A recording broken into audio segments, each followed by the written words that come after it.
Hi everybody, hi Tamar. Welcome to our episode 3 breakdown and review. Episode 3. Dun, dun, dun, dun, dun, dun, dun, dun, dun. So, the basic theme of the episode, which is called Oathbreaker, is basically Boredom. but also it's like the precariousness of rules and the establishment wisdom, Yeah. and that people do not accept the tradition, they reject tradition. What was will not be again. Plato. Things are changing. Old rules do not apply anymore. Walls are wind, like it says in the books. Right. So let's start at the wall. Somebody is alive and well, and not a warg. Yeah. Fuck you, book readers. No, I think it just tells us book readers that this is not the same story. It's a different story, so it's not going to spoil anything. It's just let's enjoy the ride. Let's enjoy the ride. Yeah, that's true. I accept that. But after a few conversations with non-book readers, they really want to know what's the internal logic behind She said it. the magic words. Humpty, Dumpty, Abracadabra. So Allister Thorne and his guys, they murdered and betrayed the Lord Commander. They broke the rules. The Lord Commander broke the rules by incorporating the wildlings into the Night's Watch. And then John broke the rules by saying his watch has ended. And also, he broke the rules by coming back to life. When he had all the traitors lined up, ready to be hanged, I thought it was gonna go all Truth and Reconciliation Commission on them, like they did in South Africa after the apartheid, and they're all gonna say, okay, right, I killed wildlings, let's forgive and forget, right, I killed people of the Night's Watch, yeah, you killed me, whatever. Let's not bicker and argue about who killed who. So basically, he hung his cloak. That's it. I'm done. I quit. My watch has ended. Fuck you. Fuck you. I'll be back tomorrow. Fuck you. You're cool. Fuck you. Let's do a short eulogy on Allister Thorne.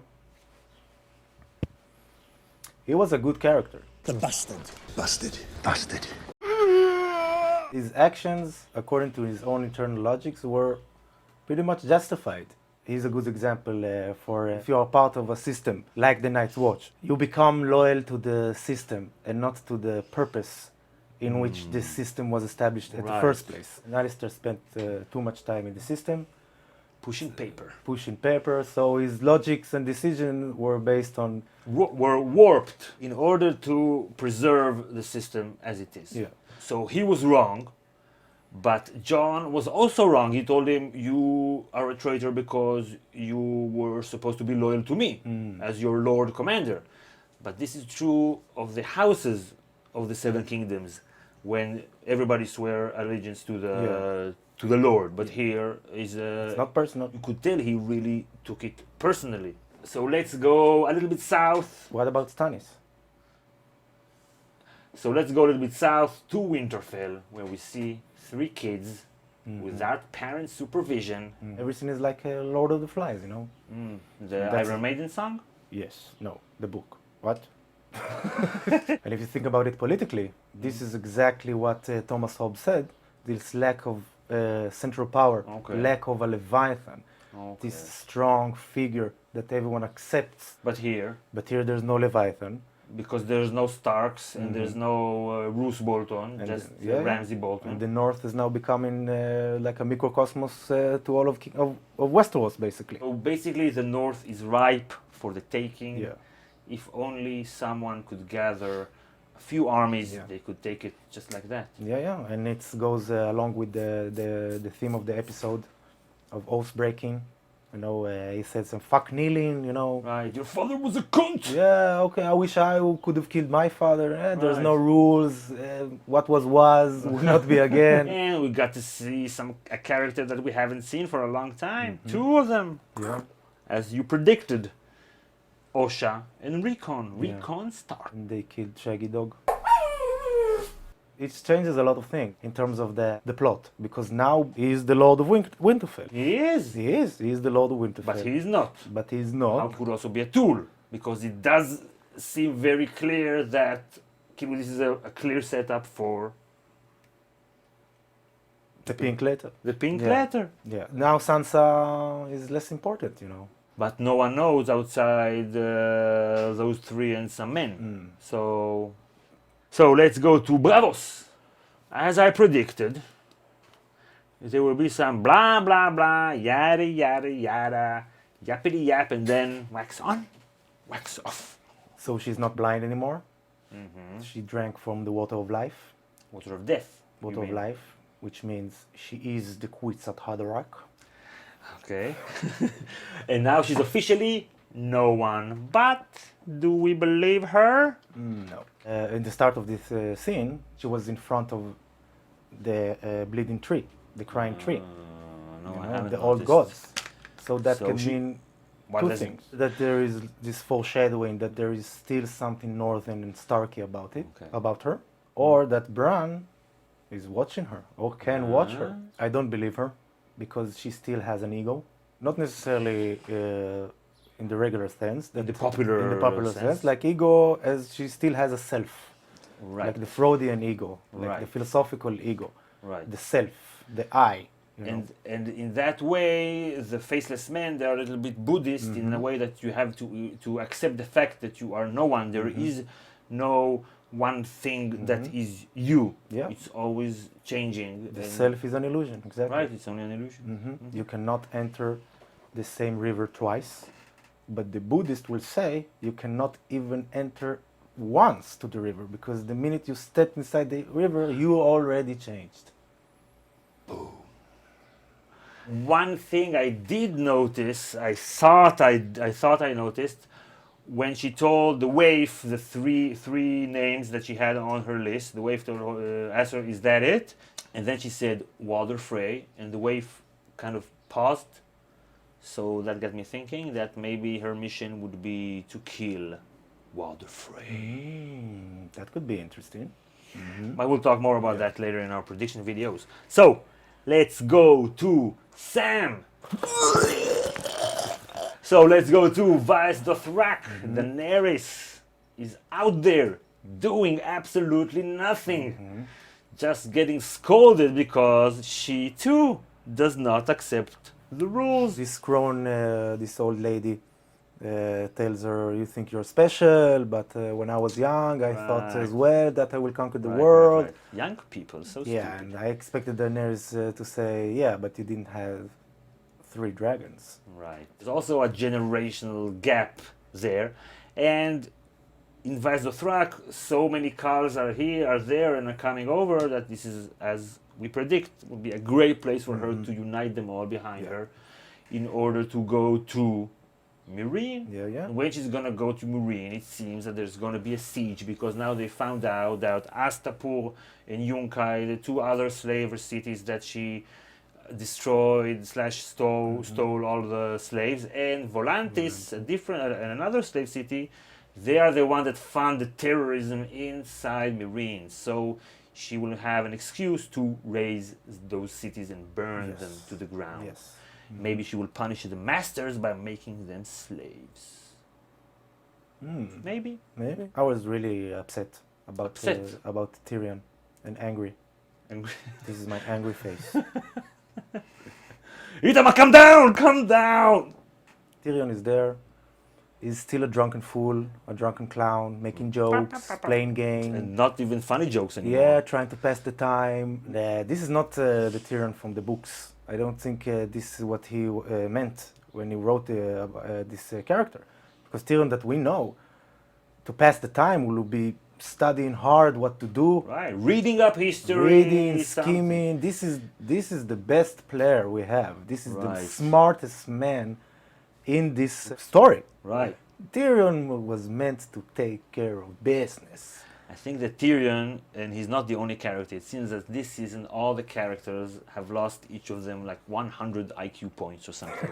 Yeah. It's like nobody's funny anymore, nobody's witty anymore, there's no like really cool dialogues, just your father is a cunt, Yeah. you're a cunt. You need bad pussy. And the fact that basically he doesn't have a character arc because he's the same as he was in season 1, even before he became Hand of the King and before everything that has happened. Now he's still just bored of Yeah. life as he was in season 1. That's kind of weird character development because he's supposed to be somewhere else, like, I don't know, emotionally and intellectually. Intellectually, I want to see him taking care of business. But we do see Varys taking care of business. Yeah, Varys gave us a glimpse of his method, of his Shin Bet method. CIA methods. CIA method, yeah. The way the intelligence agencies recruit agents from an occupied territory. Right. That's why I said Shin Bet. Varys is kind of a bleeding heart liberal. He doesn't want to torture. No, that's what's wrong with Meereen now. I would bring back torture. I would kill Dom and families of terrorists. Meereen just doesn't win anymore. It doesn't win. And in contrast to Varys, we see how Qyburn recruits his little birds with candy. And we saw that there is going to be a trial by combat. Trial by combat, confirmed. Confirmed. So the monster against a champion of the faith. I don't know, the way the show is going, it seems that they could go another way that we won't see in the books. Yeah. Clegane Bowl might be on. Yeah. I don't know. I can see it. I don't know. I can see I it. don't know. I can see it, yeah. So Cersei, let's go to Cersei, Yeah. right? She also doesn't accept the rules. No. She says, I'm the queen. They tell her, you're not the queen because you're not married to the king. Marjorie is the queen, yeah. And you're not supposed to be in the small council. Yeah, whatever, I don't care. No. And then there's like, but it's written here in 42/X, I can sit in the... Yeah. Whatever. But Kevin does not accept that, and he says, okay, you're going to be here, I'm going to go. I liked his power play because he showed her there is no small council without me. Okay. So you can sit here on this chair, but the true power goes with me. Cersei is coming back now, you know, gaining her confidence, becoming like Stalin. She wants to kill everybody who saw her there, who talked shit about her, who thought shit about her, who smiled behind closed doors because of her misfortune. I don't think she realizes the world she's in. You cannot do this kind of stuff anymore, you know. Privacy, it's sin of the past. So where is the king? He's with the High Bernie. And today the High Bernie wasn't a High Bernie, it was a High Septon. It was really smart the way he manipulated the king. First of all, he stood his ground, right? Said, yeah, you don't scare me, but he didn't disrespect him. You are the king, right? Then he said, He quoted Cersei, the church and the crown are together. right. As long as I am the church and you are the crown. You see what I'm saying? And I think this is his aim, to separate. The church and state? No, Tommen from his mother. And he's doing a good job, I think. Right. I believe him, you know, I believe And him. his preaching doesn't talk about social justice warrior stuff, just said this is the gods and the mother. So he adapts himself to his crowd. Yeah, and also he takes off responsibility from himself. He said, basically, I'm just a tool. Right. It's not me. It's not about me. I'm It's a not sinner as well, I envy you. It's not about Bernie, you know. It's about the movement. I thought that something weird happened, that people feel that he's a villain when he talks about the 99% versus the 1%. And now in this episode he talked only theology, basically gave him like a Bible class. And then I felt like we were supposed to see him like in a more positive light. So I thought when he speaks about stuff that we really care about, like social justice, whatever, we think he's a villain. When he speaks about the Lord of God, we think he's the good guy. I don't know, that was weird. So now let's go to Bran. The crack den? Right, Back to the crack den. It's like a documentary or something, or they're on the jeep like watching the animals. Watch carefully as the Ned fights the Morning Star. The Morning Star was cool. I thought it was very good with the two swords. Yeah, very cool. It's a shame it only appeared for a few minutes, and that's it. And that's it. No more Morning Star. Yeah. That's it. But that was very cool.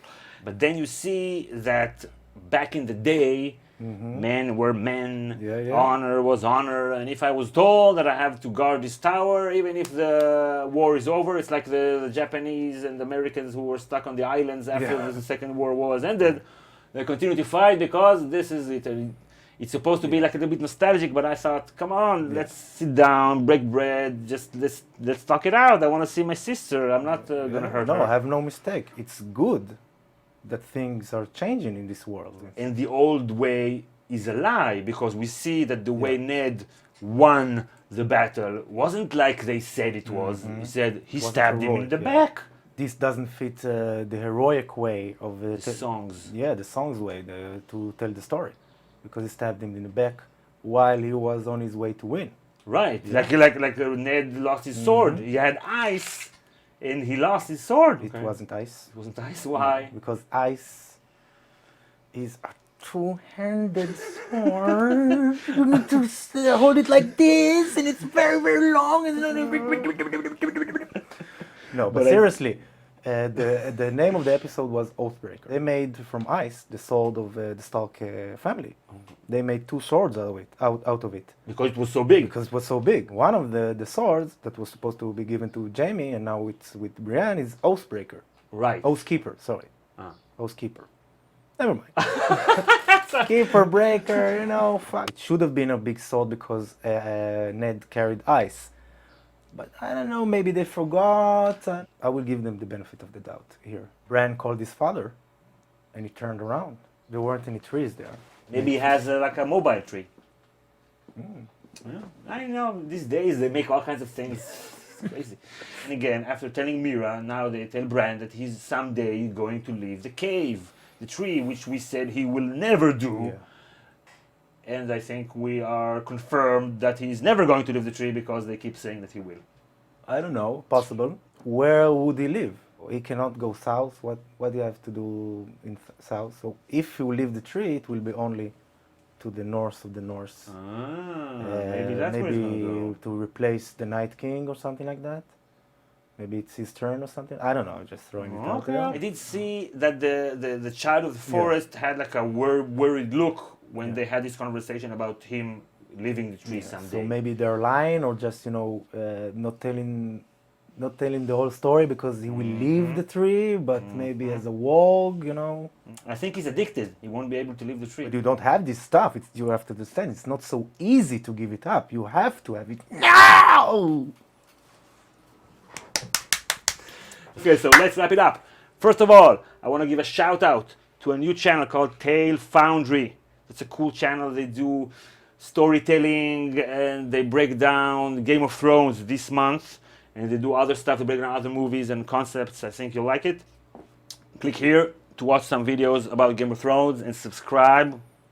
Give him a hand. Give him a hand. They're on your channel. Come on, come on. I want to thank you guys for clicking the like button. Last time we asked you to give us 1,000 likes, 1,500 likes, and you responded, and some more. And our videos got a lot more exposure, a lot more views. So thank you for that. And if you could do it again, that would be awesome. And maybe 2,000 likes this time. I don't know. Maybe. If you think we deserve it. And if you think we deserve some more than likes, there's a link in our description for our Patreon page. If you want to sponsor our channel, help us out. We're doing 3 videos every week during the season: an episode review, an episode predictions, and either Q&A or another video. This week we're going to do a Q&A. So if you have any questions about the episode or in general, please post them in the comments. And subscribe to get all our videos. Subscribe. So see you next time. Bye, everybody. Just say bye.